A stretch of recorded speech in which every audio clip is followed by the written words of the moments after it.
রাগ করলে আমাদের শরীরে বিভিন্ন প্রভাব পড়তে পারে, যেমন উচ্চ রক্তচাপ। রাগের কারণে রক্তচাপ বৃদ্ধি পায়, যা হৃদরোগের ঝুঁকি বাড়ায়। 2. হৃদস্পন্দনের অসামঞ্জস্য। রাগ হৃদস্পন্দন দ্রুত অস্থির করে দিতে পারে। ইমিউন সিস্টেম দুর্বল হওয়া। দীর্ঘমেয়াদী রাগ ইমিউন সিস্টেমকে দুর্বল করতে পারে। ঘুমের সমস্যা। রাগের কারণে ঘুমের সমস্যা হতে পারে। মাংসপেশির টান। রাগের সময় মাংসপেশিতে টান অনুভূত হতে পারে, যা শারীরিক অসুবিধা সৃষ্টি করে।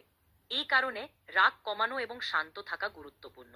রাসূল সাল্লাল্লাহু আলাইহি সাল্লামের কাছে এক সাহাবা বললেন, আমাকে কিছু নসিহত করেন। রাসূল সাল্লাল্লাহু আলাইহি সাল্লাম বললেন, তুমি রাগ করো না। এইভাবে 3 বার বললেন, তুমি রাগ করো না, রাগ করো না, রাগ করো না। আলহামদুলিল্লাহ, এখন আমরা বিজ্ঞান উন্নত হওয়ার কারণে জানতে পারতেছি যে রাগ করলে আমাদের কত ক্ষতি হয় শরীরের। দীর্ঘমেয়াদী রাগ মানুষের অনেক বড় ধরনের ক্ষতি করতে পারে।